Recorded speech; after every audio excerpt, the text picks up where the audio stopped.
یہ قرآن ایک بابرکت کتاب ہے جسے ہم نے آپ صلی اللہ علیہ وسلم پر نازل کیا تاکہ لوگ اس پہ غور اور فکر کریں اور تاکہ اہل فہم اس سے نصیحت حاصل کریں۔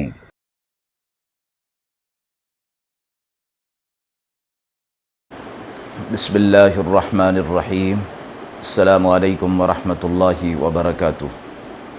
ناظرین کرام، درس قرآن مجید کے آج کے اس پروگرام میں ہم سورہ لقمان کی آیت نمبر 16 تا آیت نمبر 19 کا ترجمہ اور تفسیر پیش کر رہے ہیں، اور آخر میں پوچھے گئے سوال کا جواب ہوگا۔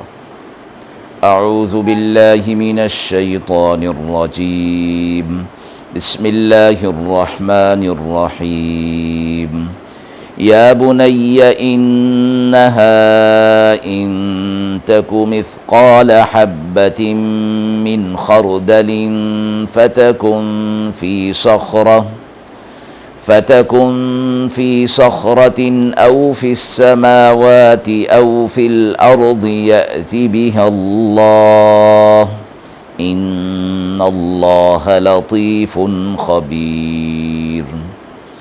يا بني أقم الصلاة وأمر بالمعروف وانه عن المنكر واصبر على ما أصابك إن ذلك من عزم الأمور۔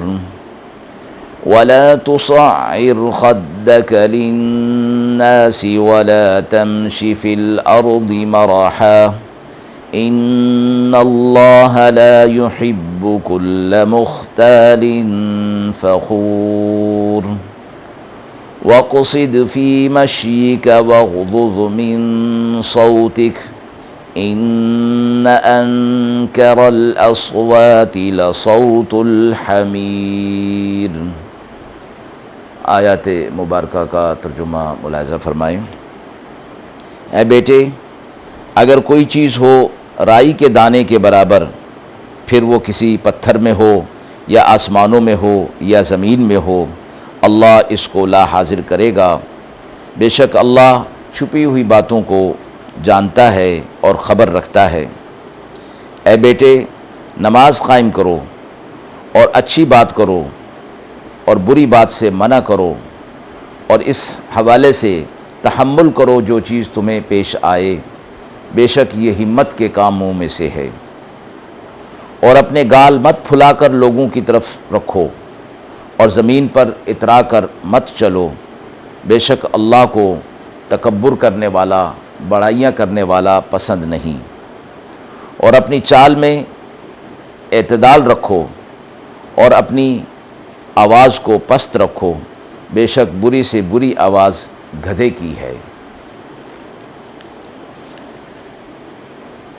سورہ لقمان کا یہ دوسرا رکوع، اور گزشتہ آیات میں لقمان علیہ السلام کا اپنے بیٹے کو نصیحتوں کا جو سلسلہ تھا وہ ان آیتوں کے اندر بھی جاری ہے۔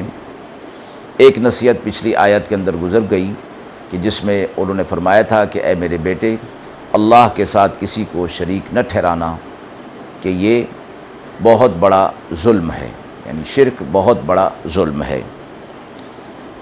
درمیان میں والدین سے متعلق ایک آیت اللہ رب العزت کی طرف سے ارشاد فرمائی گئی، ان کے ساتھ حسن سلوک کرنا، اور اسی شرک کے حوالے سے تھی کہ اگر وہ تمہیں کسی ایسی بات پر آمادہ کریں اور زور ڈالیں کہ اللہ کے ساتھ کسی کو شریک ٹھہرائیں، تو فرمایا کہ اس حوالے سے ان کی اتباع اور فرما برداری نہیں کی جائے گی، البتہ دنیاوی معاملات میں ان کے ساتھ معروف طریقے پر رہنے کی تاکید فرمائی گئی۔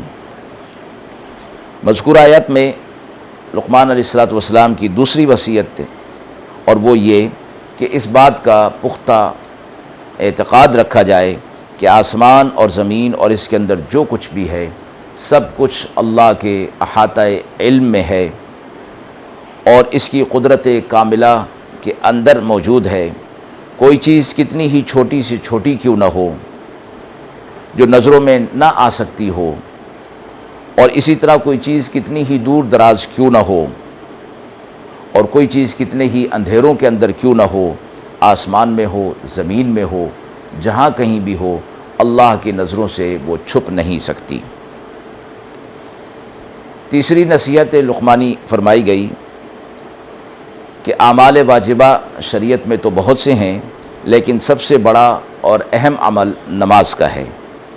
اس لیے نماز کی پابندی کرنے کی نصیحت اپنے بیٹے کو کر رہے ہیں کہ اے میرے بیٹے، نماز کو قائم کرو، اور اس قائم کرنے سے مراد یہ ہے کہ صرف پڑھ لینا ہی کافی نہیں، بلکہ نماز کے تمام ارکان اور آداب کو پوری طرح بجا لانا، اس کی اوقات کی پابندی کرنا اور اس پر مداومت اختیار کرنا، سب نماز کے قائم کرنے کے مفہوم میں داخل ہیں۔ چوتھی وصیت نصیحت لقمان علیہ السلام کی یہ فرمائی گئی کہ نماز جیسے اہم فریضے کی ادائیگی کے بعد امر بالمعروف اور نہی عن المنکر، یعنی اچھی باتوں کا حکم کرنا اور بری باتوں سے روکنا۔ فرمایا یہ دونوں فریضے ایسے ہیں کہ ان میں اپنی اصلاح بھی ہے اور دوسروں کی اصلاح بھی، اور یہ دونوں کام ایسے ہیں کہ ان کی پابندی کرنے میں، ان کو ادا کرنے میں اچھی خاصی محنت اور مشقت کو اختیار کرنا پڑتا ہے، اور اس کام پر ثابت قدم رہنا آسان نہیں ہوتا۔ خصوصی طور پر جب آپ امر بالمعروف کریں گے اور نہی عن المنکر کریں گے تو اس کے جواب میں لوگوں کی طرف سے آپ کو مخالفتوں کا سامنا کرنا پڑے گا۔ اس لیے ساتھ ہی یہ فرما دیا گیا کہ یہ کام چونکہ بہت اہم بھی ہیں لیکن مخالفتوں کا سامنا کرنا پڑے گا، اس لیے ان کاموں میں آپ کو جو تکلیف پیش آئے اس پر ثابت قدمی کے ساتھ ڈٹ جائیں، صبر سے کام لیں اور ان کاموں کو نہ چھوڑیں۔ پانچویں نصیحت حضرت لقمان علیہ السلام کی یہ فرمائی کہ لوگوں سے اپنا رخ نہ پھیریں، یعنی بد اخلاقی کا مظاہرہ نہ کریں، لوگوں کی ملاقات اور گفتگو میں ان سے منہ پھیر کر گفتگو کرنا جو ان سے اعراض کرنے کی اور تکبر کی علامت ہے۔ چھٹی نصیحت لقمان علیہ السلام کی اپنے بیٹے کو یہ کہ زمین کو اللہ تبارک و تعالی نے تمام چیزوں سے پست بنایا ہے اور انسان کو بھی اسی سے پیدا کیا ہے۔ اس پر چلتے پھرتے ہو تو اپنی حقیقت کو پہچانو کہ یہ وہ مٹی ہے جس سے تمہیں پیدا کیا گیا ہے، تو وہ طریقہ اختیار نہ کرو جو تکبر کرنے والوں کا ہوتا ہے۔ اس لیے فرمایا کہ اللہ تعالیٰ کسی تکبر کرنے والوں کو پسند نہیں کرتا، اس لیے تکبر کو اختیار مت کرو۔ ساتویں نصیحت حضرت لقمان علیہ السلام کی اپنے بیٹے کو کہ اپنی چال کے اندر اعتدال رکھو، میانہ روی اختیار کرو، نہ بہت تیز بھاگ دوڑ کرو جو وقار کے خلاف ہو، اور نہ بہت ہی آہستہ چلو۔ حدیث مبارکہ میں ہے کہ چلنے میں جلدی کرنا مومن کی رونق کو ضائع کر دیتا ہے۔ اسی طرح چلنے میں خود اپنے آپ کو یا کسی دوسرے کو تکلیف بھی پہنچنے کا خطرہ رہتا ہے، اور نہ بہت آہستہ چلو، یہ تو ان کے تکبر اور تصنع کرنے والوں کی عادت ہے جو لوگوں پر اپنا امتیاز ظاہر کرنا چاہتے ہیں۔ آٹھویں نصیحت فرمائی گئی کہ اپنی آواز کو پست رکھو، اور اس سے مراد یہ ہے کہ ضرورت سے زیادہ آواز کو بلند نہ کرو اور شور نہ کرو، جیسے کہ حضرت فاروق اعظم رضی اللہ تعالی عنہ سے فرمایا گیا کہ وہ ایسا کلام کرتے تھے کہ حاضرین سن لیتے تھے، انہیں سننے میں کوئی تکلیف نہیں ہوتی تھی۔ اس کے بعد ساتھ فرما دیا کہ چوپایوں میں سب سے مکروہ آواز گدھے کی ہوتی ہے جو بہت زیادہ شور کرتا ہے۔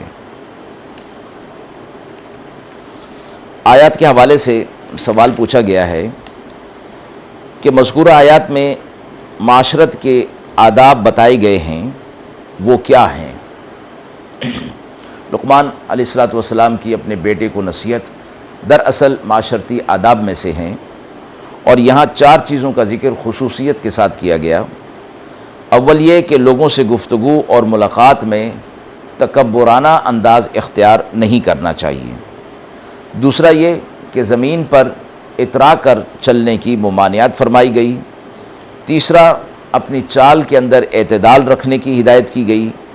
چوتھا، بہت زیادہ شور کرنا اور اونچی آواز بغیر ضرورت کے اس کی ممانعت فرمائی گئی۔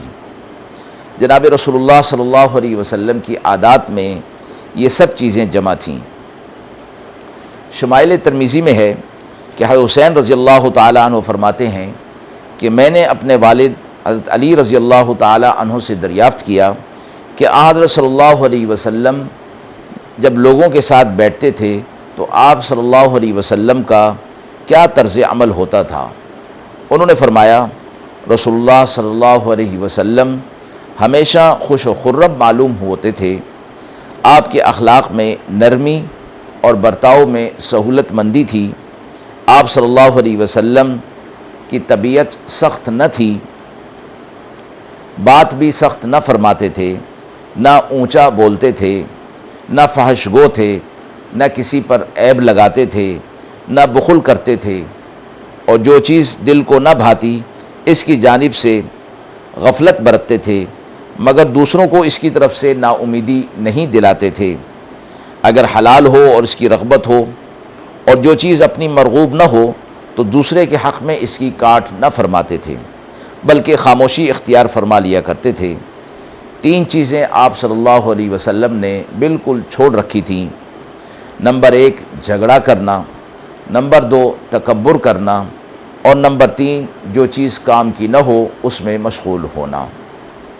وآخر دعوانا ان الحمد للہ رب العالمین۔